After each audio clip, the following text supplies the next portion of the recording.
Hello guys, welcome back to Hackershub. अब तक हमने सी प्रोग्रामिंग को कवर कर लिया है। अगर आपको सी प्रोग्रामिंग नहीं आती है, सी लैंग्वेज नहीं आती है, नहीं सीखी है आपने, और अगर आप सीखना चाहते हैं तो मैं लिंक डिस्क्रिप्शन में दे दूंगा। अगर आप प्लेलिस्ट के द्वारा सीखना चाहते हैं, हर एक टॉपिक को अलग अलग वीडियोस में कवर करना चाहते हैं तो प्लेलिस्ट में भी मैंने बना रखी है वीडियोस। और अगर आप एक ही वीडियो में सी प्रोग्रामिंग कंप्लीट ट्यूटोरियल सीखना चाहते हैं तो मैंने एक वीडियो भी बना रखी है।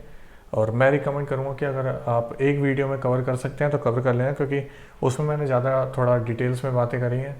ठीक है, तो वैसे दोनों ही ठीक हैं।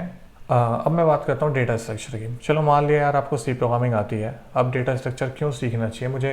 सी प्रोग्रामिंग के बाद मैं डेटा स्ट्रक्चर में क्यों आऊँ? क्या मैं अब एक प्रोग्रामर बन गया हूँ बढ़िया? तो सिर्फ सी प्रोग्रामिंग सीखने से आप बढ़िया प्रोग्रामर नहीं कहलाएंगे। अगर आपको डेटा स्ट्रक्चर एल्गोरिथम्स नहीं आती है, अगर आप किसी भी प्रॉब्लम को सॉल्व नहीं कर सकते तो आप एक बढ़िया प्रोग्रामर नहीं है।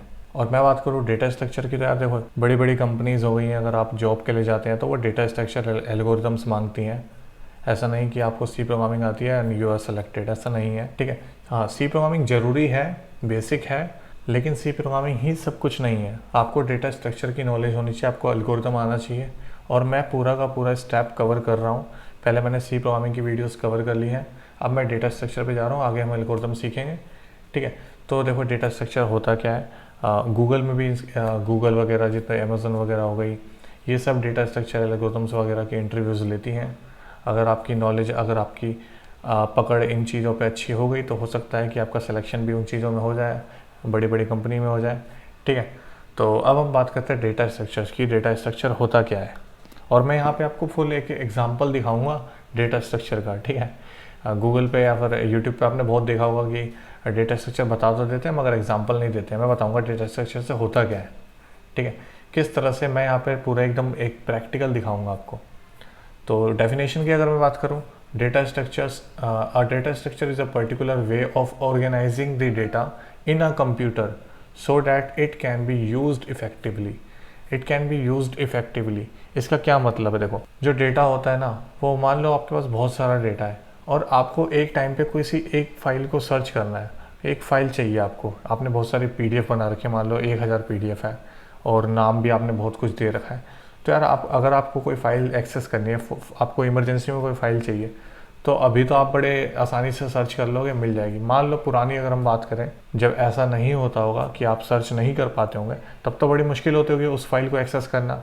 तो यही डेटा स्ट्रक्चर का बेनिफिट हुआ है कि आप तुरंत उसको एक्सेस कर सकते हैं, तुरंत उसको डिलीट कर सकते हैं, तुरंत उसको रीनेम कर सकते हैं, उसको अपडेट कर सकते हैं। ठीक है, तो डेटा स्ट्रक्चर का मतलब ही यही है कि आप डेटा को ऑर्गेनाइज कर सकते हैं, ऑर्गेनाइज कर सकते हैं ताकि उसका यूज़ आप अच्छे से कर सकें, इजीली एक्सेस कर सकें उस फाइल्स को, उस डेटा को।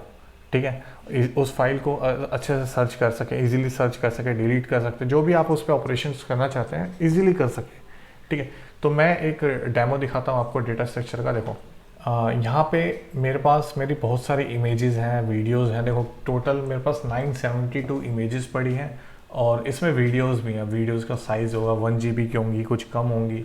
तो अब देखो, मुझे मान लो कि मुझे इस डेटा को सॉर्ट करना है। सॉर्ट मतलब कि मैं चाहता हूँ कि यार जो जो मतलब ज़्यादा लेंथ की है, जो ज़्यादा बड़े साइज़ की है, वो ऊपर आ जाए। तो मैं क्या करूँगा, मैं यहाँ पे जाऊँगा और मैं देखूँगा कि यार मेरे पास जो भी डेटा पड़ा है, मेरे पास 128 MB से लेके 1 GB तक का सिर्फ वही डेटा मुझे दिखे। तो देखो, अगर मैं इस पर क्लिक कर देता हूँ तो वही डेटा मुझे दिखेगा जो कि उस रेंज में आता है।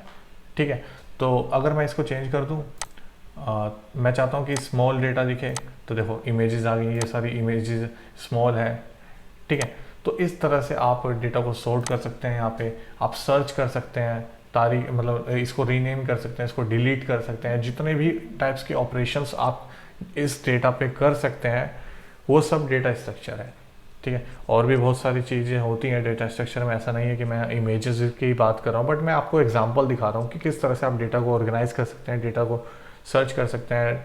इजीली एक्सेस हो गया ना, तो उसी तरह से कंप्यूटर में बहुत सारे डेटा को आप ऑर्गेनाइज कर सकते हैं। हम पढ़ेंगे कि डेटा स्ट्रक्चर में किन किन टॉपिक्स को हम कवर करेंगे। अगर मैं बात करूँ, जैसे एरे हो गया, लिंक्ड लिस्ट हो गया, स्टैक क्यू हो गया, binary search tree, binary tree, heap, hashing वगैरह, ग्राफ, मैट्रिक्स, बहुत सारे टॉपिक्स हम कवर करेंगे डेटा स्ट्रक्चर में। और बहुत अच्छी वीडियोस मैं कोशिश करूँगा यार बनाने की। तो मिलते हैं अगली वीडियो में अपने डेटा स्ट्रक्चर के। इस वीडियो के लिए इतना ही। वीडियो अच्छी लगे तो लाइक कर देना, चैनल को सब्सक्राइब कर देना। धन्यवाद।